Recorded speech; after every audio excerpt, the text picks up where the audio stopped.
Christopher Browell. This is the Vodafone voicemail service for 07769247196. Please leave a message after the tone. When you finish recording, please hang up or press the hash key for more options. Yes, hello, Mr. Browell. It's Mr. Hussein here, once again leaving yourself another daily message like a broken record. How many messages have I left you? How many have you responded to? It's been over a year since we last spoke, where you last slammed the phone upon me and then subsequently proceeded to kidnap my brother in August, and then subsequently refused to speak to me on the telephone after having taken him into your care and custody as a local authority. Now you put him into a care home institution that's not fit for purpose. It was never really fit for purpose. Also, you could look to save on money and costs for your own corporate benefit and interest, and at the expense of me and my brothers are suffering and torture. You've separated me from my brother after exclaiming to me that, oh, Mr. Hussein, you're the best carer for your brother, you're the best person to look after him, we've got no intentions of separating you. And that's exactly what you did. You've separated us now for nearly 334 days. That's just the amount of time that you had to separate me from my mother. 334 days before you ended up murdering her off, and now you're doing the same thing again. There's a clear pattern of behavior on your part that you've persistently and consistently been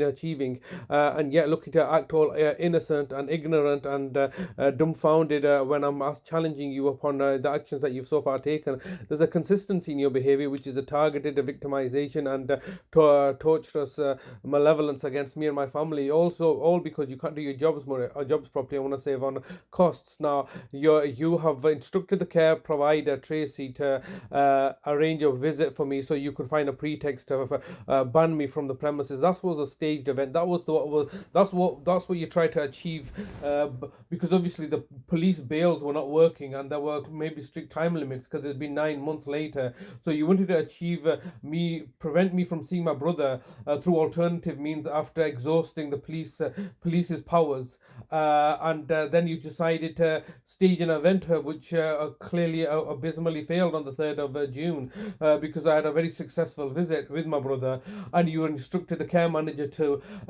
orchestrate an event, orchestrate a situation saying that I distressed my brother as a result of me visiting him, which is quite clearly contradictory to the actual events.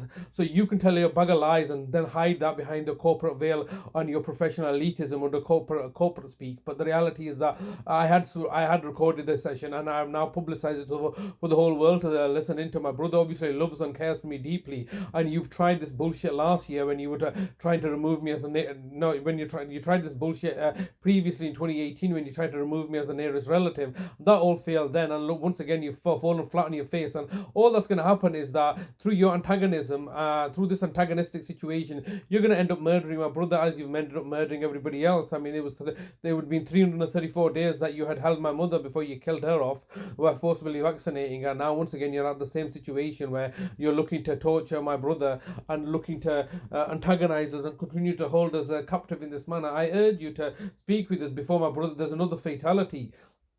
But you don't simply care because you've got power and control and dominance and control and tyrannical persecution on your mind, and also you can just continue to peddle lies and deceptions and maintain your position and standing as a local authority.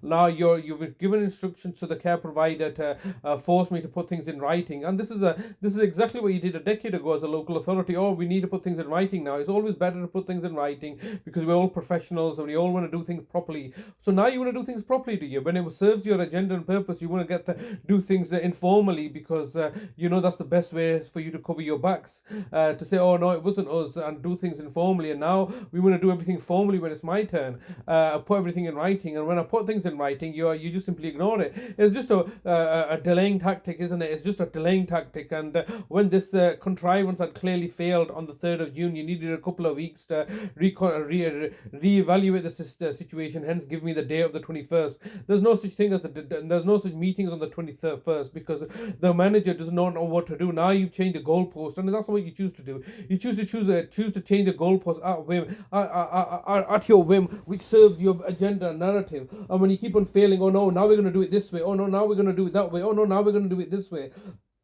This is how you operate. You simply don't know what you're doing. You simply want to save on costs, and you want to flip it one way when it suits your purpose, and then flip it the 180 degrees the other way when it suits your purpose. First of all, you told me I can visit, now I can't visit, or it's because I'm recording. Is it because I'm because there's a safeguarding in place, there's a criminal investigation in place, or it's because you're agitated your brother, or it's just one excuse after the other. The bottom line is that you are simply trying to get out of paying the care costs, and finding cheaper alternatives because you don't want to pay my care costs, and you've effectively by your nefarious and villainous actions have legitimized my care costs. That's ultimately what's happened here. Now you're telling me to put things in writing. Well, that's fair enough. I have put things in writing as you, and I've included you in those emails. Oh no, you must email us. But what about my sister? She doesn't even read or write English. You bunch of racist, Islamophobic, xenophobes.